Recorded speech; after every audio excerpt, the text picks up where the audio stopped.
we go.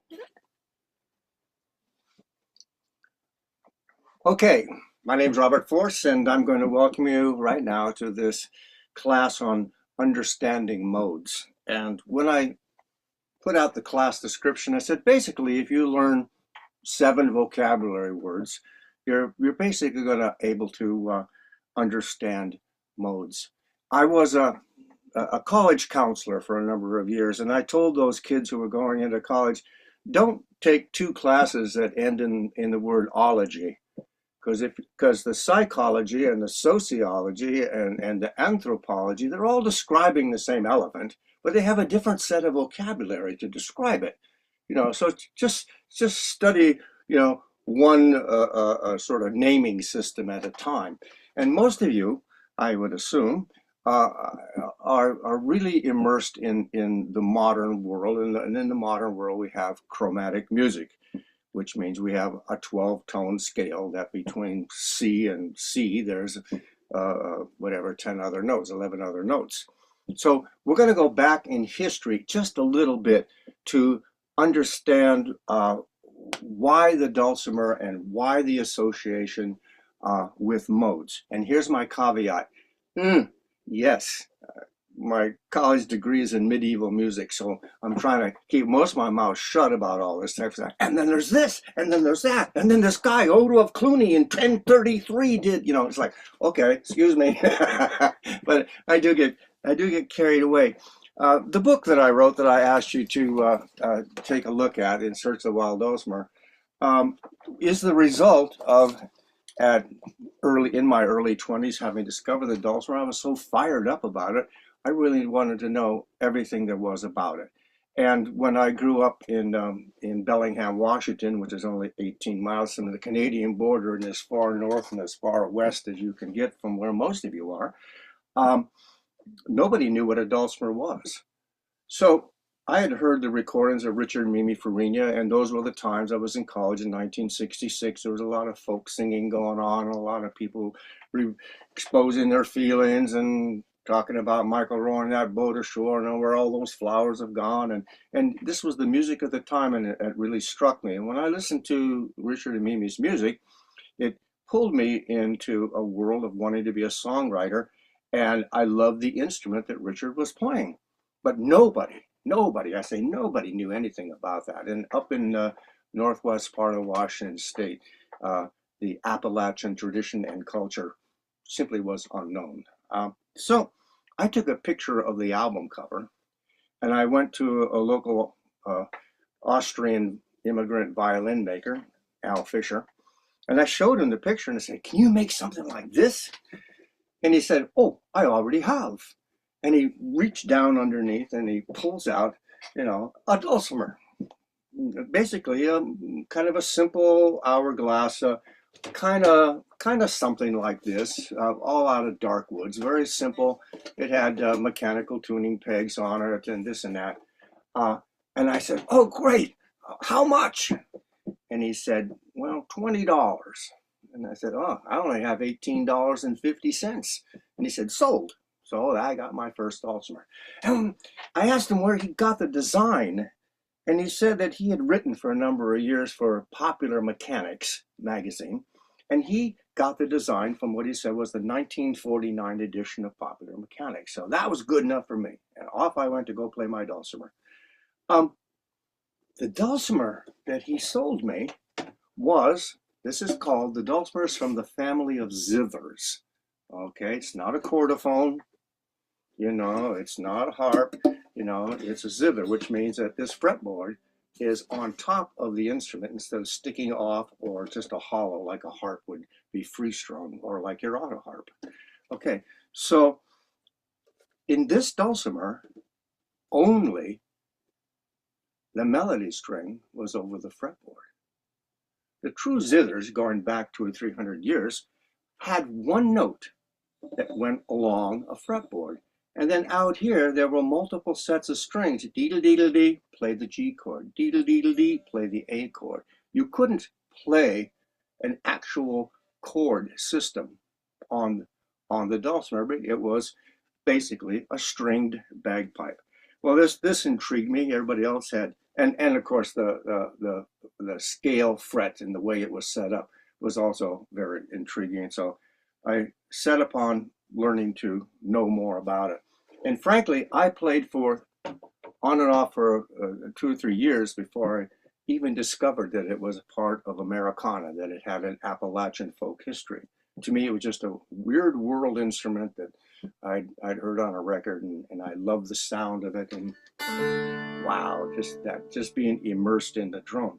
But it did do a particular thing for me, and that is it caused me to have to look at the modal arrangement of the instrument. So we're going to discuss now. Here he goes. This is how Robert got into the instrument. His first instrument had one single string where you could go.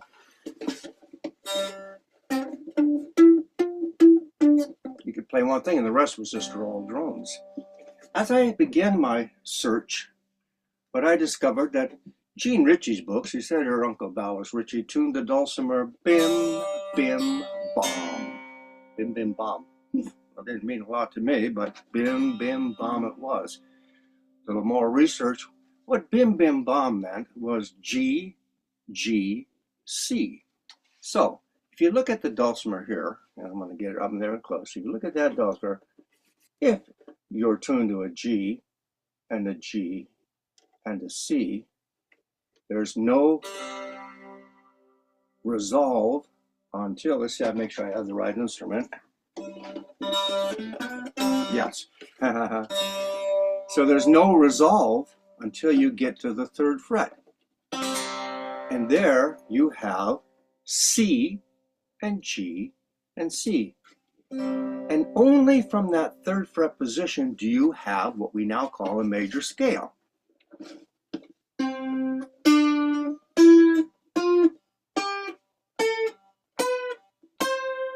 It's the only places where the intervals between E and F and B and C are compensated for with these fat and skinny frets.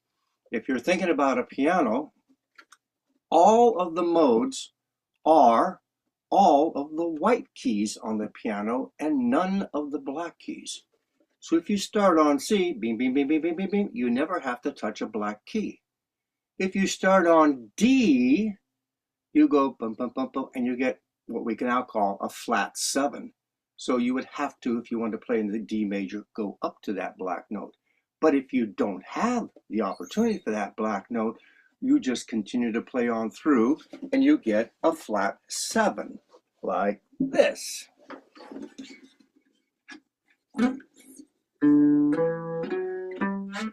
Excuse me.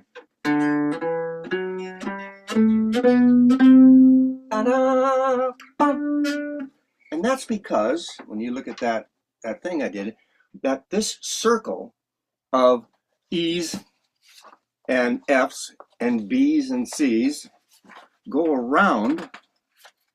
Yeah, where's my other chart? Come on, chart.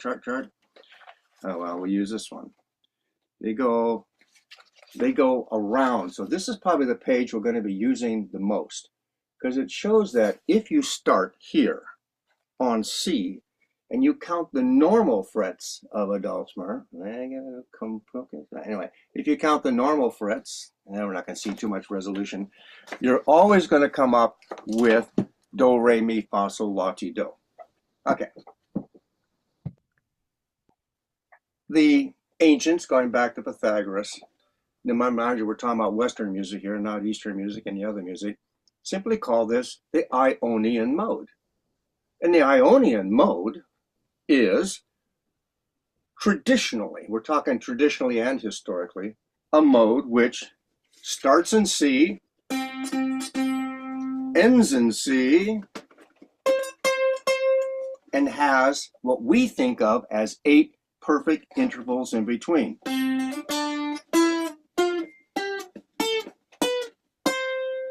Okay, so that is what they call the Ionian mode. So the traditional music of the Americas here, as the dulcimer came to find its way from whichever source you credit with getting it here, you know, had this GGC tuning, which meant that all of the things that were being played here, I'll play flat lap, you know.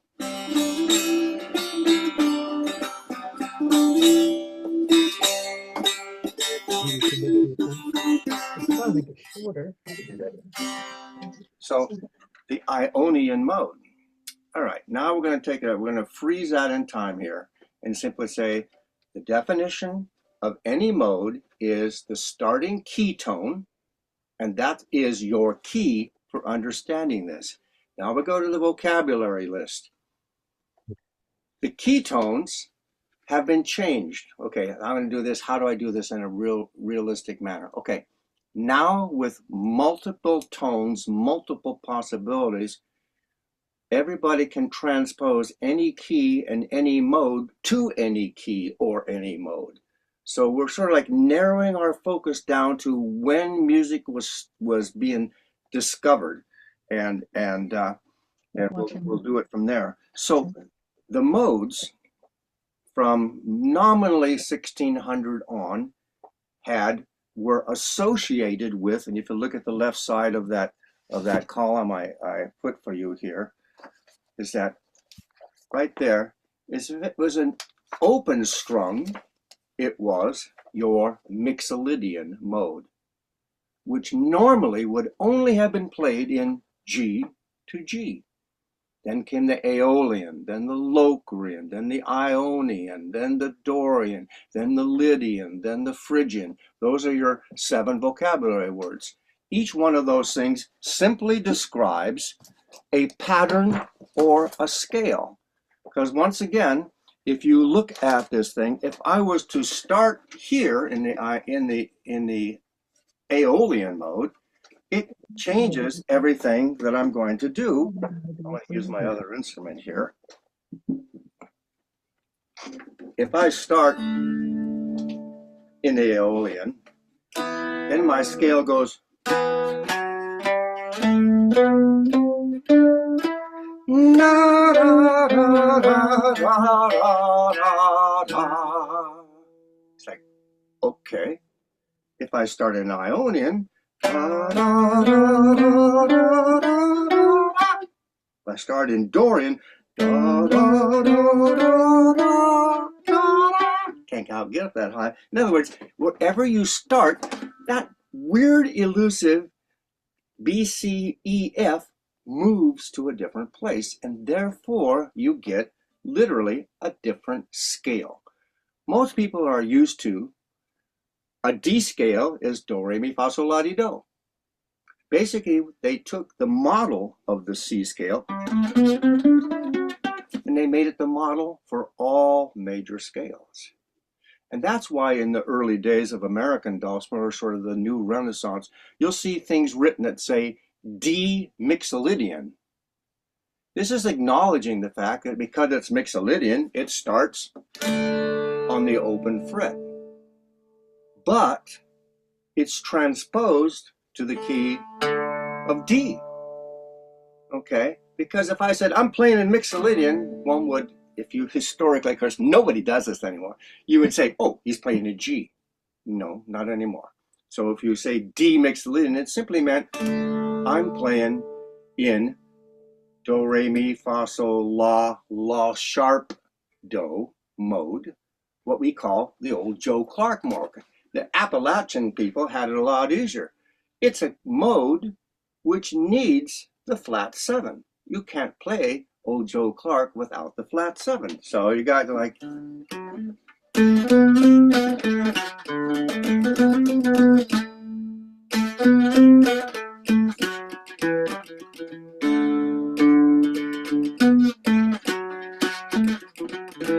other words, it needs...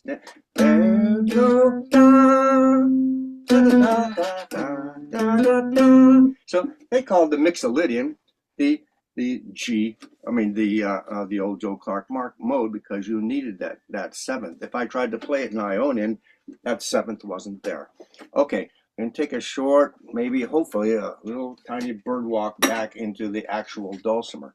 So in prior to the 1700s, prior to, let's say, 1970s and late 60s, 70s, people were building instruments that looked basically like this, a very simple.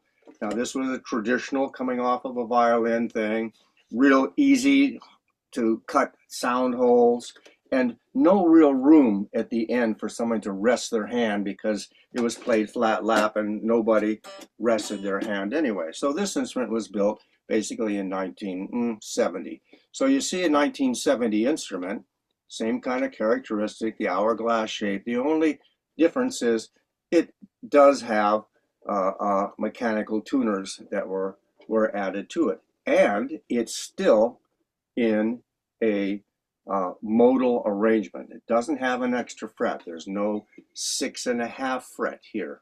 Isn't that interesting? It's 6.5 fret. Why is it a half fret? Because it's added. Now, and why is there a 1.5 fret? It's added. So as these frets get added, it simply means you can now play in different keys without having to retune. Going back to my early premise, my dulcimer didn't allow me to retune. I had to simply tune the entire instrument in order to play in a different mode. So I'm going to go into dulcimer things for just 1 second. 1970s. Okay.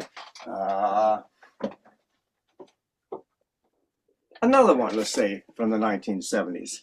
A little bit more of a traditional look, the diamonds on top, a little F hole. Once again, no room behind the bridge. And this one with friction pegs, which if you think about a rural country society, you can carve one of these with a jackknife, and you certainly didn't have access to something as fancy as a machine tuner, you know. And so here it is with hand cut maple violin type pegs, and once again a really super wide fretboard here, really very wide. And let's take a look at the other one in comparison. So here they are. They're just a much wider fretboard, you know, and once again, only 4 strings on it. And that meant that, you know, a person playing on their flat lap, big fingers. I love the concept of how form follows functions. And you think about a pioneer society, you know, there was no blueprint for the dulcimer. People basically invented it and then reinvented it again and again and again. You know, so I think of some big, you know, fat-fingered farmer. You know, it's like, you know, saying, "Ah, it's too skinny. I'll make me a big one here." And so you have that. So once again, mostly the 1970s. Okay, and let's move up a little bit by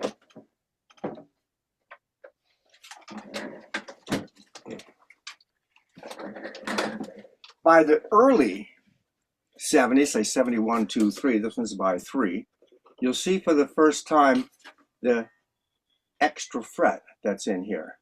Now that meant, going back to our original premise, this is modes class, is that if I was playing in an open D tuning, which most people do, open D tuning, if I'm playing an open D tuning, that when I get up to needing that natural, I mean, I can use the extra fret.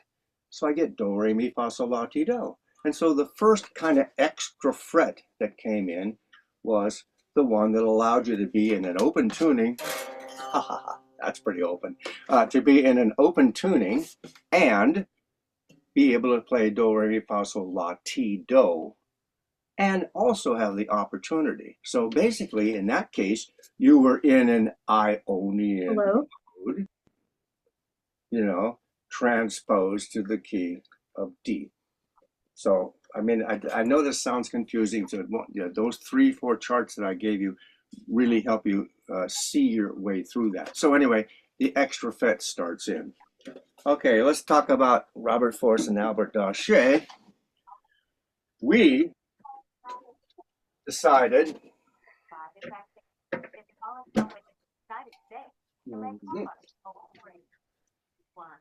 1971, I've been playing lots of dulcimers. And I brought to this luthier my ideas. I wanted more room on the back so I could rest my hand as I played.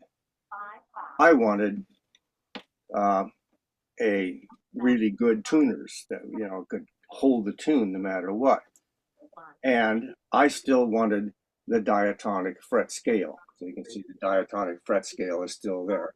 And I wanted it to go beyond the second octave so I could reach up and over the top. So these were sort of design elements that literally, because I became well known and wrote this book and did what I did, and my appearances actually influenced other people to say, oh, if we had a little extra room, that'd be good. Uh, so that's where I went. So this one's 1971. So the innovation of better tuners, a little more room behind, was introduced to the instrument.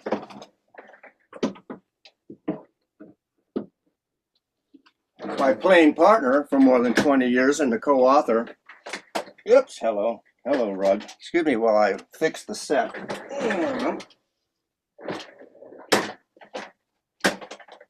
Albert Daché, 2 years later, commissioned this. And those of you that know things like Blue Lion, you recognize that the dulcimers that Albert and I started building after about 1973 started to look more like this.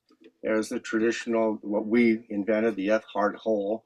Here's the extra room behind, and here's the good tuners, and then modify that head shape just a little bit. But here's a funny thing. If you look at that fret scales, do, re, mi, fa, you get up to the octave. Albert intended, 1973, mind you, to put in the extra fret, and that's why he had Jerry move the octave things over here, and at the last minute he decided no, he was going to stay diatonic, and so he didn't put it in there. And I guess the rest of that is history, because we kept those in there and literally have played the dulcimer without them ever since, because music is physics. We're gonna learn that here. What I'm going to have you do right now is, okay, I assume we're all tuned to D, and you all know about D and how you can play it. Now, what if you take this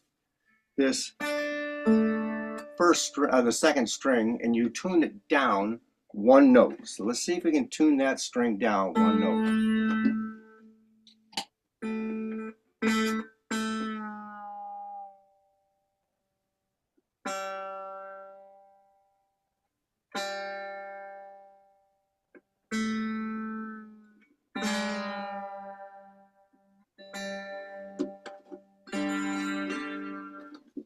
Okay, now I'm going to tell you my secret. Is a lot of these people have these little clip-on things, but since I have the little electric jack in here, if I do this, I can see those I can see those big letters far away, so I'm not there trying to squint at my headstock trying to see what I've got there. Anyway, now you've been playing in D Mixolydian and you've had extra frets, which has allowed you to get to the Ionian. But by tuning this middle string down one note, so now you're in D, G, D, all of a sudden, your first note of your scale is not on the open. It's not here. Because what else is going to happen? I'm going to move this cursor out of my face here. What else is going to happen? This is not resolved. We're looking for a finish. All of a sudden, the strength. You are now in a traditional Appalachian tuning. Yes, we transposed it, so instead of being in traditional C, we are now in G. But once again, that's just the semantics of music, G. So now your do, re, mi, fa, sol, la, ti, sco is available in the Ionian scale from that spot.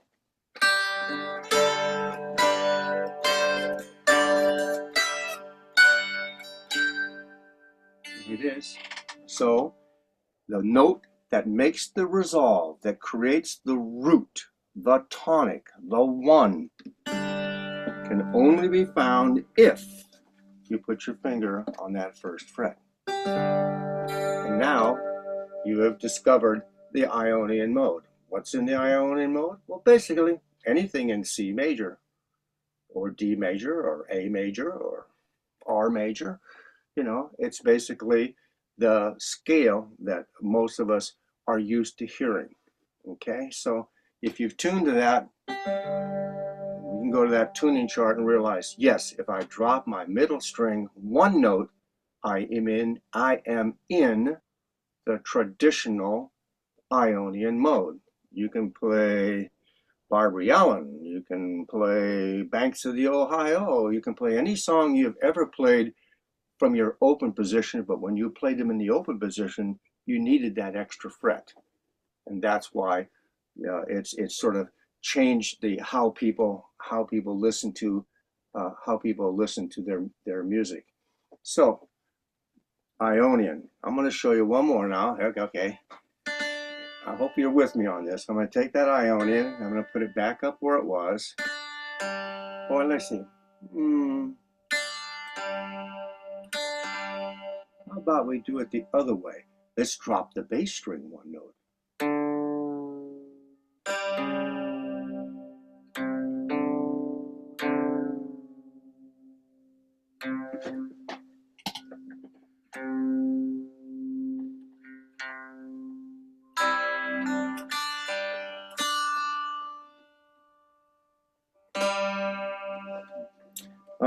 I'm going to have to go back to ground zero here.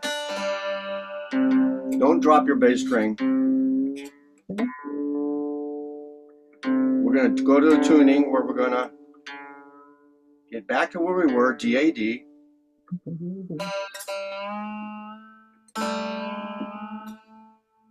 And we're going to drop the first string one. So we're in D-A-D, D-A-D, and we're going to drop that first string down one note.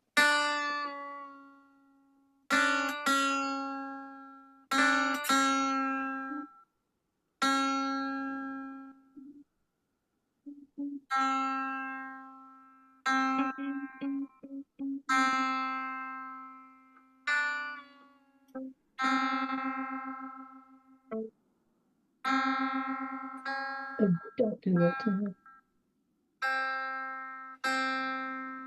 Now, I don't want this whole class to be on tuning, so I can just do this and show you. When you're in there, all of a sudden, your first, what's called the root tone, falls on your first fret. Now you're in the Aeolian mode. We're transposed to the key of D once again, but you're in the Aeolian mode because the note that's the strongest in your scale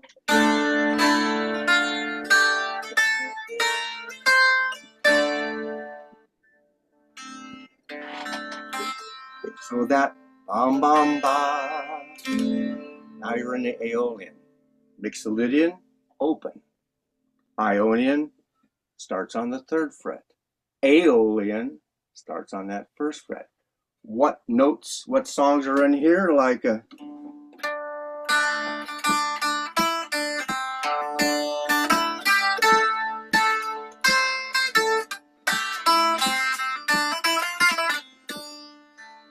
Shady Grove's in it, Pretty Polly is in it, a whole lot of your Renaissance tunes such as Nonsuch is in this sort of haunting relative minor mode.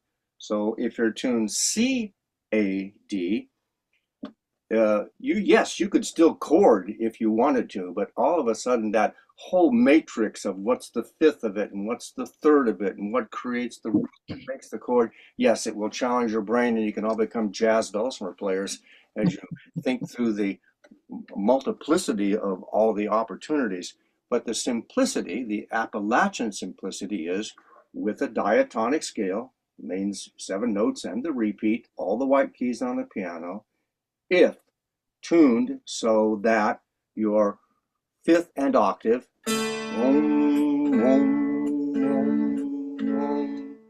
can only be completed if you are on the first fret.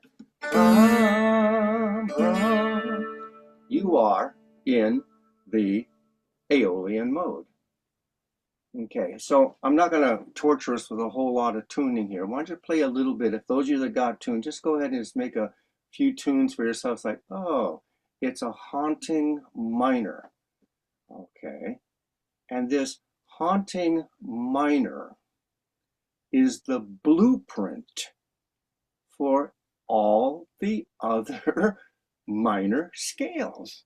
So in the history of music, they took the Ionian mode, do, re, fa, sol, la, do, and the Aeolian mode, da, da, da, da, and they made all the other scales. D minor is Aeolian. It's that scale. Okay. E minor is that scale. F minor is that scale. It's this scale.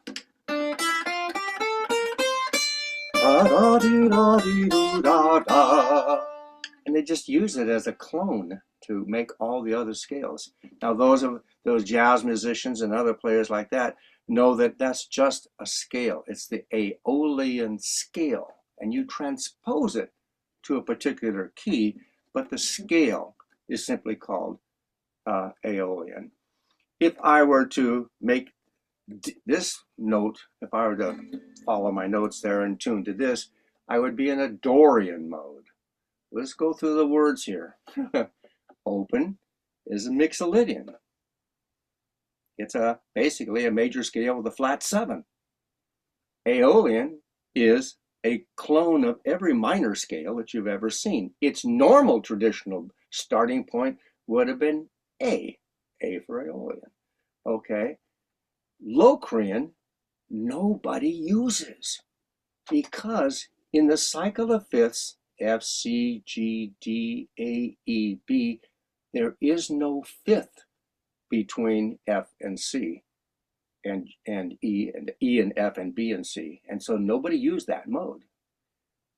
Then you got Mixolydian, Aeolian, Locrian, Ionian, Dorian, Phrygian, Lydian, and back to Mixolydian. Okay, so here is an interesting sort of bird walk for you. In the middle centuries, somewhere around 11, 12, 1300, the monks decided they could build a ladder to God by singing the perfect fifth, fifth to fifth to fifth. That was the strongest. Now, we're not talking about the tautology of religion here. We're actually talking about physics. You know, the strongest form is when a note is divided in 1/3. That is called the wolf tone in music. And that wolf tone in music, you go wolf tone to wolf tone to wolf tone, except that, once again, when you went through that circle and you got to the interval between BC and EF, there were only 5.5 tones. So it was considered immoral, illegal, and irreligious to add anything to the perfect scale. So monks were told, don't do anything, except that some of the more daring monks slipped in, just like has been done for our dulcimer here, an extra note. So if I went F, C, this is fifth to fifth, F, C, G, D, A, E, B, F sharp. I added something to go up and over. And conversely, if I went the other way around by adding a B flat. So the two notes that were added to our scale were F sharp and B flat. And the ancients called this, oh, no, no, no, no. We're not breaking the law. We're not contravening our religious tenets here. We are simply coloring. And the Greek word for coloring is chromos. And from chromos came chromatic. Because when the Bach and Beethoven and Brahms came in, they colored the notes between the notes. Okay, and so this chromatic scale was a coloring, finding out that there was all these other intervals in between. And that's what you see with the guitar, and that's what you see with the dulcimer doing today. By adding a fret here and a fret here and a fret here, we begin to build simpler possibilities. So here's a bird walk my wife said, don't use, but I'm going to go there anyway, slightly. It wasn't, believe me, folks, this I found, I had to do some research for the Guinness Book of World Records about the tune Twinkle, Twinkle, Little Star. And I came across it, and it was written in 1750 or something like that, French tune. And I actually, it was written as a French tune and then co-opted and then taken to England. And anyway, then the the Twinkle Twinkle Sisters wrote the words. But so in 1700s, 1750, as late as 1800, musicians who played something like the concertina couldn't play together from France and England because what one country called a G was two complete notes away from what the other country called a G. Okay? So this idea that, oh, we're all playing a G together. Well, no. I mean, a fiddle, they can make the compensation, but a concertina or something could not. It wasn't until, trust me on this, folks, it wasn't until 1939 that it was proposed that there be an international standard note for music. And it wasn't until the early 50s, 53, I believe, that it was adopted. And that's why A440 is the standard from which all these other things. But you can imagine, no, before then there was no standard. So even though we named our scales and we said, Mixolydian is G and it starts in G and it ends in G, well, that wasn't strictly true. It just wasn't. The intervals were true. All right, so my little bird walk simply says like, you're writing history right now. Those of you with the extra frets, those of you like I did with extra strings, you've got 5-string arrangements, you've got 4 equal string arrangements, you've got the traditional 1, 2, 3. The dulcimer is still in a state of flux. It is still evolving to where it will end up. There are things such as something like this. Oh my gosh, is it a dulcimer? Well, yeah, kind of. There's the extra fret, but you can play it on your laps this way, or you can play it like Butch Ross does, his dulcimer underneath like this. It's like, okay, and somebody, like as they would, decide, well, I want to electrify it, and so they did, but they kept essentially the dulcimer scale. So as we see, these instruments are going to continue to evolve. The most important thing I can leave you with is, I'm not leaving you, but this is one important thing to consider, is that what works for you is best. The laws of physics are simply the laws of physics. I'm going to tune back up to a DAD. Ooh.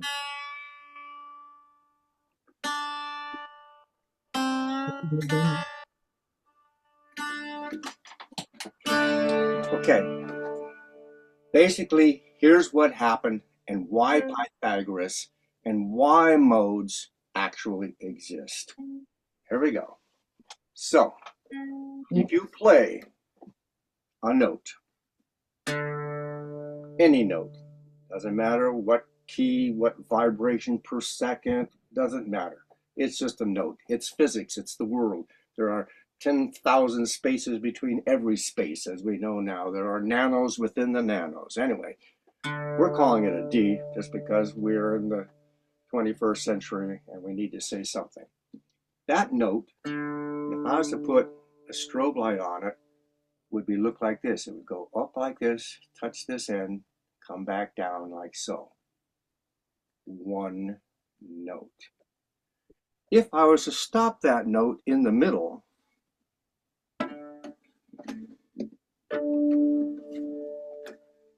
in other words, if I stop that note in the middle, we got one, and we got, this is the middle of the instrument. And that vibration note looks like a figure 8, goes like this. Remember, we're talking physics here. Okay. That is called the octave. Root, octave. If you cut the string in thirds and it crosses here, whoosh, goes down, crosses back up here, does this. That is your second harmonic or your fifth.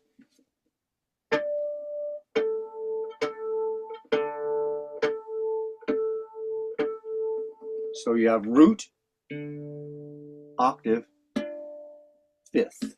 And if it goes in fourths, you have the subdominant. So what you know as music, or what we all know as music, is simply rebuilding this harmonic structure over and over again with a root, maybe an octave, and a fifth, and a fourth. And those of you who have been to the workshops where the person holds up the paddle, this is a 1 chord, this is a 4 chord, here comes the 5 chord. You know that our music, in most of our modern Western music, goes from the 1 to the 5, or the 1 to the 4, or the 1 to the 4 to the 5. And that's how we get our we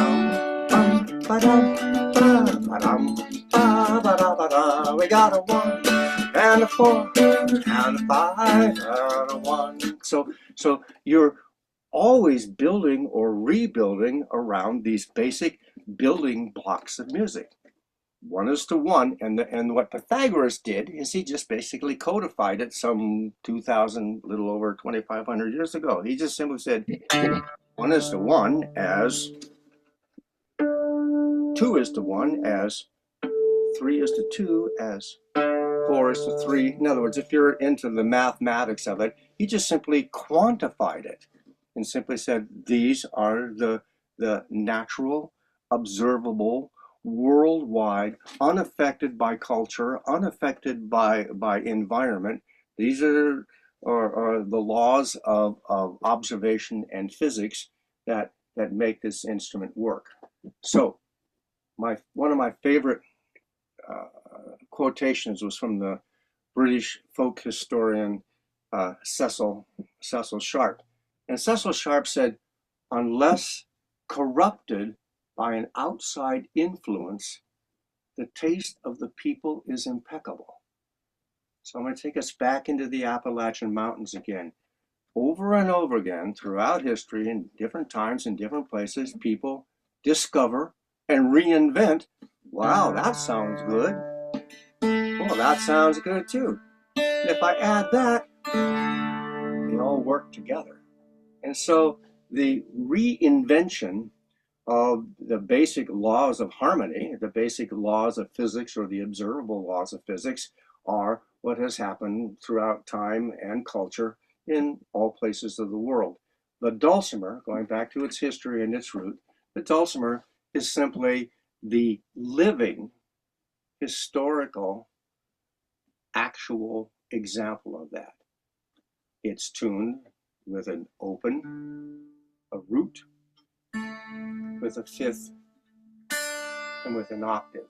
So it's taking the first 3 primal tones of music and going, this sure sounds good. Okay, today's pop quiz question. And what is the most ubiquitous instrument in the world that has been made by every culture? I'm not going to torture with you. It's actually the bagpipe. You know, or my friend Chris Caswell said, fun with a dead goat. So, because what is a bagpipe but a chanter? And it's a fixed thing, these reeds coming out the back. And then a chanter.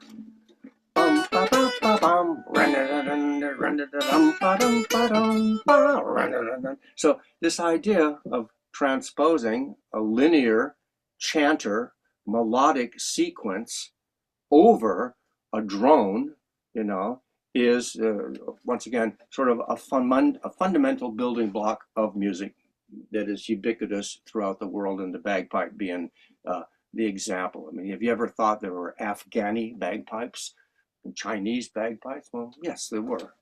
So let's see if I can wrap this up in a way that's meaningful. The dulcimer is an ancient throwback to a musical scale that was pre-16th century, that followed the naming of the modes as codified as early as 1080 by a monk named Odo of Cluny, and then further refined by Glarenus of the 13th century. And it basically follows the naming of a set of key tones that are identified by where you start on the scale. I'm going to see if I can bring up this quick picture. Those of you that have downloaded the book or looked for the book or found something in the book, that in the 16th century, physicists and spiritualists and musicians and religious people were trying to identify what music was. And here is a picture of a guy named Robert Flood in about 1620. He called it the divine monochordum. That's just one string. And that one string, tuned, if you will, let's just call it a hand out of the clouds. In other words, the natural order of events, gave those, if you could get closer, I can't get to see it, but if you could see that, what you're seeing is a sort of an early attempt to explain. If I take this and I'm tuning it and I have that one string, then that one string crosses all these meridians of the root, the octave, the dominant, and the subdominant. So there's lots and lots and lots of stuff to look in that direction. Okay, what did we learn? We learned that this ancient instrument that you have in your hands has roots, and those roots are anchored in what we call the modes. That throughout the early parts, the dulcimer really didn't appear in America until the very early 1800s. It existed in other cultures like the Swedish culture, the German culture, the Icelandic culture even, and the French culture. And so as it found its way, my favorite theory is I call it the typhoid Mary. My favorite theory is some trapper came down and followed the beaver trade, and he already had his own épée de voix that he took with him, and he went through some little settlement and played music for him, and took one person to say, oh, I kind of like that. I think I'll make one for myself, and something got made.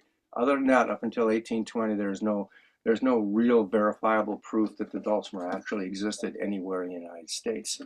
And here's a funny tidbit of fact.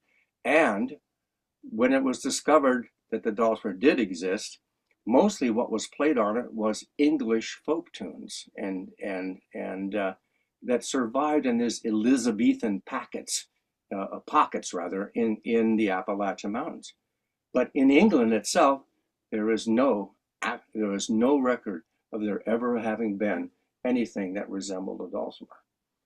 So you have a convergence of both an opportunity, this guy following the beaver trade, and the song cycles of a group of people who identified with things like Barbara Allen or Mattie Grove or any one of a thousand other of the English song circles that basically, and then you have the innovators, the people who lived in the country who wrote their Old Joe Clarks and their Go Tell Aunt Rhodies, because once an instrument exists, it evolves to the culture and the times of that place. So here we are with this arguably an ancient instrument that is capable of playing everything. And that's what my career was been based on, was showing that you really can do anything on this instrument. And I play everything from calypsos and jazz to rock and roll to folk to Icelandic tunes to Chinese tunes. It doesn't matter, because, and maybe this is the thought I'm leaving you with, music is music. But if understanding the roots of your own instrument, I think is a pretty cool thing. If you have those extra frets, great, use them. If you don't have, I'll tell you, I can't play with an extra fret. Somebody hands me the dulcimer with an extra fret on it, and because I look at it, as soon as I get to that spot, I go, and my brain shorts out. I can no longer actually play the instrument because I'm so used to seeing it.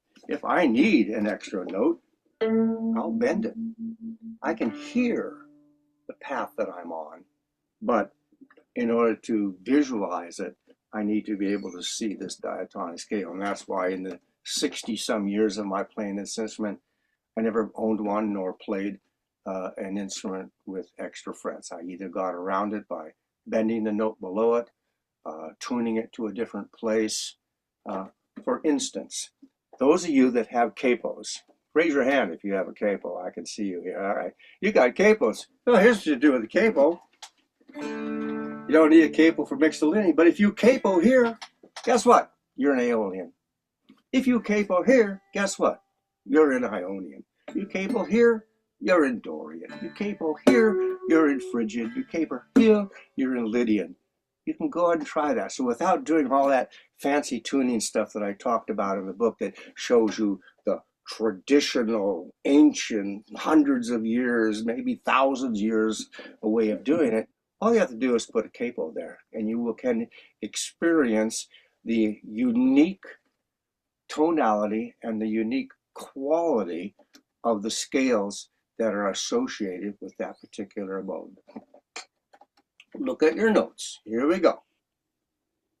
Mixolydian, Aeolian, Locrian, Ionian, Dorian, Phrygian, Lydian, back to Mixolydian. Those are the 7 vocabulary words. And you have those 7 vocabulary words. All you need to know is now what key you're in. So let's see if we can open this up in any reasonable way to questions. We have basically 8 or 9 minutes left. I could go on for days and hours and have weeks and years. Is there anything about this that can help clarify? I want to reiterate one thing. It is important to understand that this wavelength theory. I hit a note, it vibrates like that. If I could put a strobe gun on it, that's what I would see. What's cool is you can put your hand on it. You can feel it. And you add that next note, you can feel it too. So the phenomenon of postulates is that more than 3 senses can verify it. I could see it, I could hear it, and I can feel it.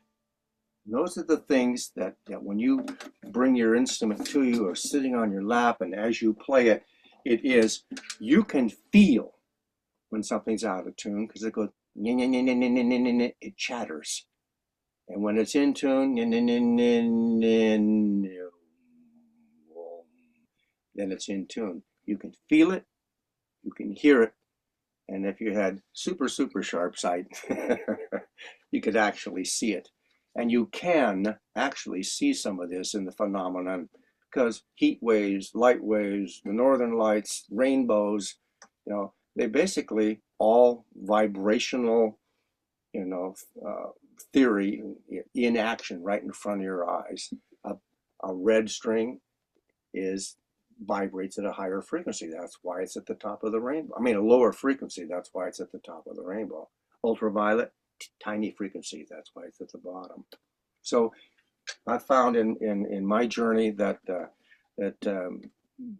world has revealed itself to this. I've become somewhat of a, I won't say scholar, but I am a fierce, dedicated proponent of at least understanding where the dulcimer came from. Because music's music. You're going to go wherever you're going to go. You're going to play jazz, you're going to play folk, you're going to play experimental, you're going to play classical. It doesn't matter.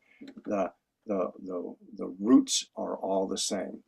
So, for the purpose of this class, we learned 7 vocabulary words, and they describe simply the placement on a traditional diatonic scale that corresponds with an ancient Pythagorean and pre-Renaissance naming system called modes.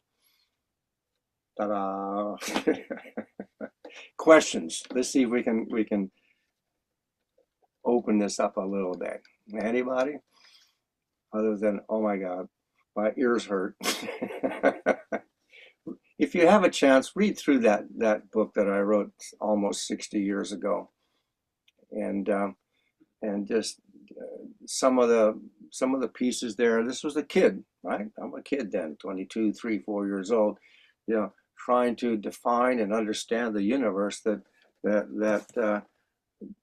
gave me this instrument to try and figure out. And I'll tell you, it's been a wonderful journey, and I'm so glad as I see you there that you picked it up and found it. Yes, Jane. I have a question. I have gone to different jams, and some of them always play in DAD. Most of them play in DAD, but there's one that I've started going to recently. She's normally DAA because she likes the fact that you can easily do some chords up and down the fretboard.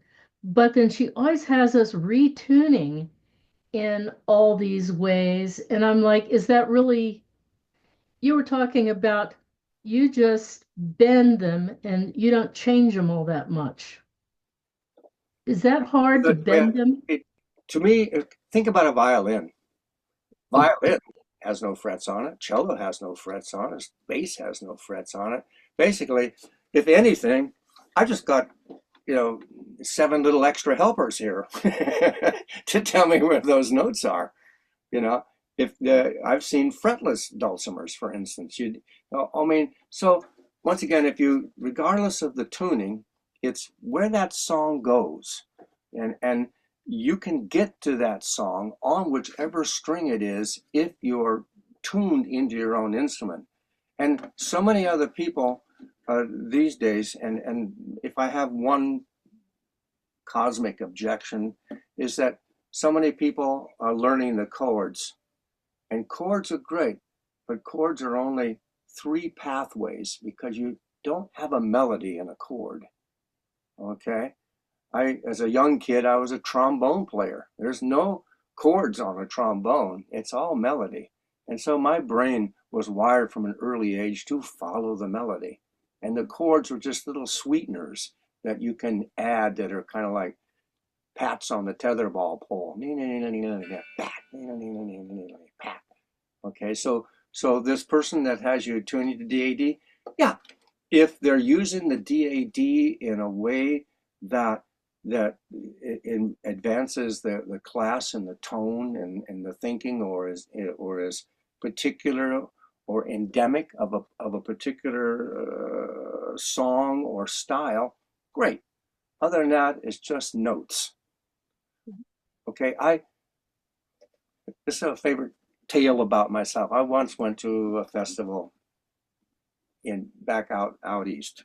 So, and in those days, you had to write a contract that says, I will go to the jams and I will sit in the jams and I will be in each jam for at least an hour. So I walk into the room and there's 50 dulcimers and 10 hammered dulcimers. Now, that's a that's a lot of instruments going ding ding ding ding ding ding. So, but I had a job and I sat down and I started playing. And I played for an hour. Then I got up and left. But before I left, the person who sat in front of me turned around and said, uh, I just want to say one thing. I said, oh, yeah, what's that? I said, well, you've been here for an hour. You played on every song. You didn't play a single wrong note, and you didn't play a single song we were playing. And the reason for that, if everybody's going nee nee nee nee nee nee nee, it's like this. Okay, what am I? What can I contribute to that? So I'm going nee nee de pa da. I found my way, to sort of embellishments, if you will, or alternative melodies, or coloring the tune that was going on, and because just playing the tune wasn't going to I wasn't going to be adding anything, and so I think that's the same thing that happens when you get into one of these circles with the different tunings. Is like, okay, play that song, look for the other ways to express yourself, make yourself stand out. Some of the classes I'll be doing the rest of this week have got to do with that. How do you if everybody's doing something, how do you find a way to do the thing that keeps you involved, keeps you entertained? So yeah, you can leave a note out, you can play a different note, you can change the beat, go to the other side of the note. And this is one of my classes, it'll come up here later, but I'll say it now. And most people think about music as a bum ba dee dee bum ba doo doo bum ba doo, and it's like bump and bump. And if you think of a circle as 360 degrees, that means there's 358 other places to be playing. Okay, so you'll find that as you sit in these jams, that being able to uh, honor, to quote, to support the melody, it doesn't necessarily mean that you're actually playing the melody. There are descants to the melody, there are complements to the melody, and so on. So in those DAD workshops, tune up with a big smile on your face and play any doggone thing you want, because you can, because music is just music. Okay, my final statement. Music is not just a good idea, it's the law. Okay, and the laws of physics cannot be contravened. So thank you so much. I hope I see some of you later on, and I guess I'll go have breakfast now. I've clearly already had my coffee. Thank you. Thank you very much. Thanks, everyone. Okay.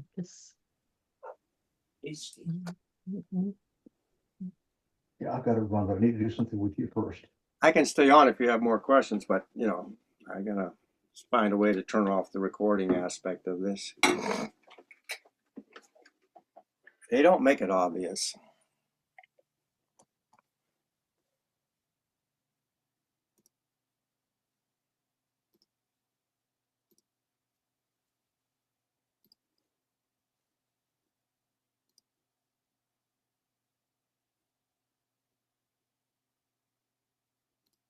How am I going to turn this off? Come on, Robert, end it. There it is down there.